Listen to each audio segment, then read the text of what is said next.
welcome to your favorite class. Your teacher Kavita Nandwani is here. This class for Hindi and English medium students, it's helpful for a CTET and HTET exam also.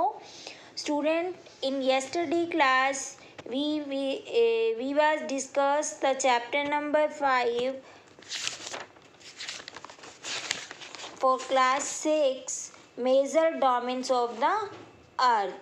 In this video we discuss the next part of the chapter number 5, the domains of the earth. Firstly आप देखेंगे screen पर आपको एक activity नज़र आ रही है जिसमें कुछ बॉक्सेस बने हुए हैं, जैसे north America, Europe, Asia, Africa, Australia and south America. Boxes में लिखा हुआ है ये क्या है, हमारे कॉन्टिनेंट हैं जिसके बारे में हमने कल स्टडी किया था।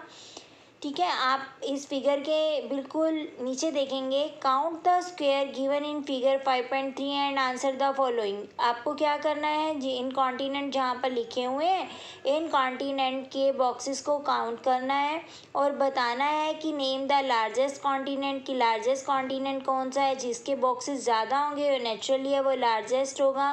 Which is the larger, Europe and Australia. इस तरह से आपने इनको काउंट करना है और इन क्वेश्चंस का आंसर देना है। Despite being a blue planet we face a shortage of water. यहाँ पर ये भी बताया गया है कि अगर हमारा अर्थ जो है वो ब्लू प्लैनेट है, ब्लू प्लैनेट इसलिए है क्योंकि यहाँ पर वाटर जो है 1/3 वाटर होता है, बट फिर भी वाटर की शॉर्टेज क्यों होती है। अब हम बात करेंगे ओशन। ओशन क्या होता है, it's a major part of the hydrosphere. यह हाइड्रोस्फीयर का क्या है, मेजर पार्ट है और ये एक दूसरे से क्या होता है, इंटरकनेक्टेड होता है। The ocean water are always a moving. Moving का मतलब होता है हमेशा जो है ये चलता ही रहता है, फ्लो करता रहता है पानी इसमें। The 3 chief movement of the ocean waters are waves. जो 3 पार्ट्स हैं, waves, tides and ocean currents. ठीक है, the 5 major oceans are the Pacific ocean. यहाँ पर आपके पास वेरी शॉर्ट क्वेश्चन बन जाएगा, यहाँ पे write the name of 5 major oceans. तो आप बना सकते हैं यहाँ से name, Pacific Ocean, Antarctic Ocean, Indian Ocean and Southern Ocean and Arctic Ocean. देखो in order in their size. अब ये जो ओशन है ये साइज के अकॉर्डिंग है कि कौन कितना लार्जेस्ट है। फर्स्टली हम पैसिफिक ओशन की बात करते हैं जो कि लार्जेस्ट ओशन है। It is spread over the 1/3 of the earth. ये हमारे अर्थ के 1/3 पार्ट पर, मान लो ये 100 है, ठीक है, आप यहाँ से इसको देख सकते हैं कि ये पूरा पार्ट 100 है, ठीक है, तो इसके 75% पार्ट पर, यानी आप ये कह सकते हैं अगर इसको 4 पार्ट में डिवाइड कर देते हैं तो इन 3 एरियाज़ के अंदर हमारा क्या है, पैसिफिक ओशन है। ठीक है, तो इट मीन्स ये काफ़ी लार्जेस्ट हुआ। Marina trench Marina trench the deepest part of the earth. जो मरीना ट्रेंच है, जो डीपेस्ट सबसे गहरा पार्ट है, वो भी इसी ओशन में ही है। Lies the Pacific ocean. The Pacific ocean almost circular shape. यहाँ पर शेप के लिए काफ़ी क्वेश्चन आता है, सीटेट और एचटेट में पूछा जाता है कि जो पैसिफिक ओशन है उसकी शेप क्या है, तो आप बता सकते हैं कि इसकी सर्कुलर शेप होती है। इसी तरह से जो Asia, Australia, north and south America surrounded, look at the map में दिखाया गया है कि नॉर्थ साउथ अमेरिका जो है वो पैसिफिक ओशन के अराउंड में ही है। ठीक है, यहाँ से हमें लोकेशन के बारे में भी पता चल जाता है। The Atlantic ocean is the second largest ocean. अब यहाँ पर सेकेंड लार्जेस्ट ओशन की बात करते हैं तो यहाँ पर जो सेकेंड ओशन है वो एटलांटिक ओशन है। ठीक है, it is shape S shape का। इसकी जो शेप होती है वो एस शेप की होती है। आपने देखा है कि जो पैसिफिक ओशन है वो पहले क्या होता है, सर्कुलर शेप का होता है, बट जो एटलांटिक ओशन है वो क्या है, एस शेप का है।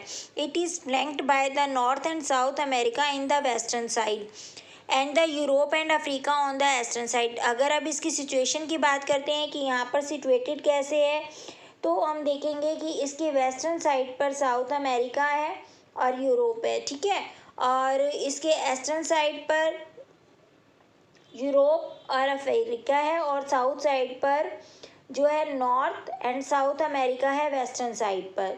ठीक है, the coastal and Antarctic ocean is the highly intended होता है, एक दूसरे पे डिपेंड करता है, जुड़ा हुआ है। The irregularly and intended coast line provides ideal location for the natural harbours and ports. यहाँ पर हमें ये पता चलता है कि ये लोकेशन हमारी नेचुरल हार्बर्स और पोर्ट्स के बारे में भी बताती है। From the point of view of the commerce it is the best ocean. देखो, अगर हम बिजनेस के पर्पज से देखते हैं, कॉमर्स ऑफ व्यू से देखते हैं, तो ये जो है काफ़ी इम्पोर्टेंट है।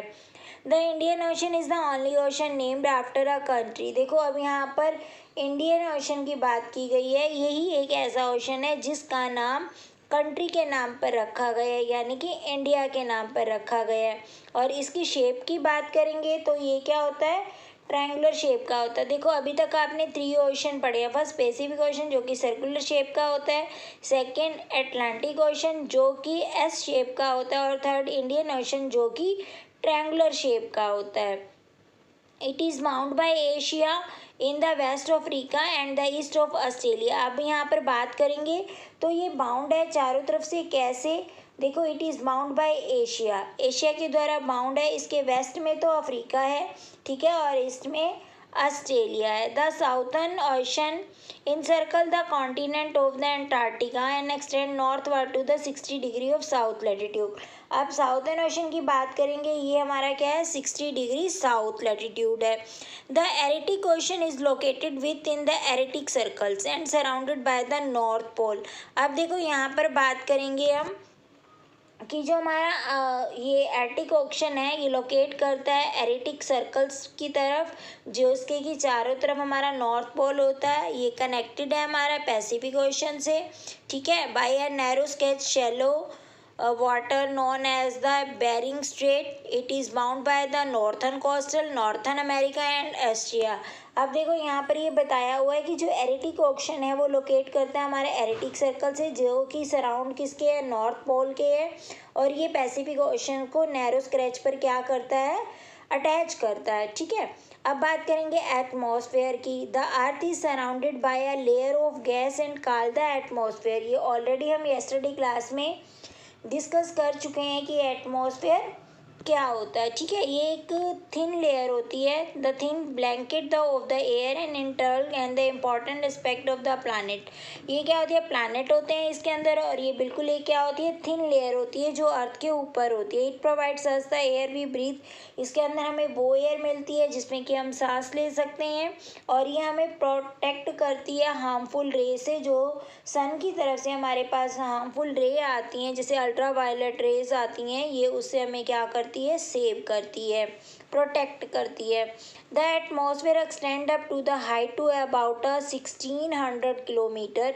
अब एटमॉस्फेयर की बात करते हैं तो वो सी लेवल से, अगर एटमॉस्फेयर की हाइट को मेज़र करें तो सी लेवल से वो 1600 किलोमीटर ऊंचा होता है। The atmosphere is divided into 5 layers, ठीक है। अब जो एटमॉस्फेयर है वो कितनी लेयर्स में डिवाइड है, वो 5 लेयर्स में डिवाइड है, जिसमें composition, temperature and the other properties दी हुई हैं। These layers starting from the earth surface are called the troposphere. अब यहाँ पर हमारे पास वेरी शॉर्ट क्वेश्चन बन जाएगा, what is the meaning of troposphere. तो आप बोल सकते हैं, layer starting from the earth surface are called the troposphere, the stratosphere, the mesosphere and the thermosphere and the exosphere. अब देखो एक्सपेयर, अब इसमें क्या बताया है, इसमें ये बताया है कि जो लेयर्स हैं 5 टाइप की लेयर्स होती हैं। अब देखो आप, ये चीज़ हमें यहाँ इस वाले फिगर में भी दिखाई दे रही है कि सबसे ऊपर क्या है, सबसे नीचे ट्रैपोस्फेयर, फिर स्ट्रेटोस्फेयर, फिर मेसोस्फेयर, फिर थर्मोस्फेयर और फिर एक्सपेयर दिया हुआ है। यहाँ पर लेयर्स की बताया हुआ है कि किस तरह से ये लेयर्स जो हैं स्टेप बाय स्टेप आती हैं। The atmosphere is compose mainly in the nitrogen and oxygen. अब यहाँ पर ये भी कंफर्म किया गया है कि जो हमारा एटमॉस्फेयर होता है वो गैसेस से मिलकर बना होता है, ठीक है। इसके अंदर नाइट्रोजन और ऑक्सीजन होता है, which make up about 99% of clean dry air. अब यहाँ पर कंपोजिशन बता दिया है एटमॉस्फेयर का कि एटमॉस्फेयर में कैसे कैसे कितनी कितनी गैसेस होती हैं। जैसे यहाँ से हमें क्लियर हो रहा है कि 79% जो है क्लीन ड्राई एयर होती है, जिसमें 78% नाइट्रोजन होती है एंड 21% क्या होती है, ऑक्सीजन होती है। Other gases like a carbon dioxide organ comprise होती हैं, ठीक है, 1% ऑफ वॉल्यूम होती है। अगर हम यहाँ पर कार्बन डाइऑक्साइड की बात करते हैं तो जो कार्बन डाइऑक्साइड है वो एटमॉस्फेयर में 0.03% होती है, ठीक है। अब हमारे माइंड में ये क्वेश्चन आता है कि कार्बन डाइऑक्साइड बिल्कुल 0.03% होती है, बट ये हमारे लिए क्यों नीड है, हमें क्यों ज़रूरत होती है इसकी। तो आपको ये पता होना चाहिए कि जो ये कार्बन डाइऑक्साइड है ये एटमॉस्फेयर में जितनी भी हीटनेस आती है, ठीक है, उसको ये कंट्रोल करती है। कैसे कंट्रोल करती है, देखो, it observe heat radiating by the earth. जो हमारी अर्थ से हीट निकलती है, कार्बन डाइऑक्साइड उसको क्या कर लेती है, ऑब्जॉर्व कर लेती है, जिससे कि हमारा प्लानेट जो है अर्थ प्लानेट जो है वो वार्म रहता है, ठीक है। और जिससे कि क्या होता है, प्लांट्स की ग्रोथ भी होती है, यानी प्लांट्स की ग्रोथ के लिए नेसेसरी है कार्बन डाइऑक्साइड का होना। The density of the atmosphere varies the with height. अब यहाँ पर देखो डेंसिटी की बात की गई है। आप स्टूडेंट को पता होना चाहिए कि डेंसिटी क्या होती है। डेंसिटी का मतलब होता है किसी भी चीज़ का घनत्व, वॉल्यूम, कि कितना है, ठीक है। In the maximum of the sea level and decrease rapidly as we go up, you know the climber experience problem in the breathing due to the decrease in the density of the air. देखो अब यहाँ पर हमें ये पता चलता है कि सी लेवल से, ठीक है, सी लेवल से हम जितना ऊपर की तरफ जाते हैं, हमारा जो मतलब सांस लेने का ब्रीथिंग जो हमारा प्रोसेस है, उसके लिए हमें जितनी ऑक्सीजन चाहिए होती है वो क्या हो जाती है, कम हो जाती है, ठीक है। मतलब रैपिडली वो क्या होनी शुरू हो जाती है, कम होनी शुरू हो जाती है ब्रीथिंग के लिए जो हमें ऑक्सीजन चाहिए। इसलिए आपने देखा होगा कि जो लोग क्लाइंबर्स होते हैं, जो लोग पहाड़ों पर चढ़ते हैं, वो लोग अपने साथ साथ क्या लेते हैं, ऑक्सीजन के सिलेंडर ले जाते हैं अपनी ब्रीथिंग प्रोसेस के लिए, ठीक है। क्योंकि जैसे जैसे हम अपवर्ड ऊपर की तरफ जाते हैं तो हमारा जो टेम्परेचर है वो क्या हो जाता है, वो कम हो जाता है, ठीक है। तो जैसे जैसे क्लाइंबर्स ऊपर की तरफ जाते हैं उनका ऑक्सीजन लेवल कम हो जाता है, जिसके लिए वो अपने साथ साथ सिलेंडर ले जाते हैं। अब ये जो प्रेशर होता है एयर का, ये अलग अलग जगह पर, अलग अलग प्लेस पर क्या होता है, अलग अलग होता है। The varies from the place to place. Some of the areas experience high pressure. कई जगह पर एयर का प्रेशर जो होता है काफ़ी हाई होता है, और कई जगह पर एयर का प्रेशर क्या होता है, काफ़ी लो होता है। Moving air is known as wind. जो चलती हुई हवा होती है उसको हम विंड बोल देते हैं।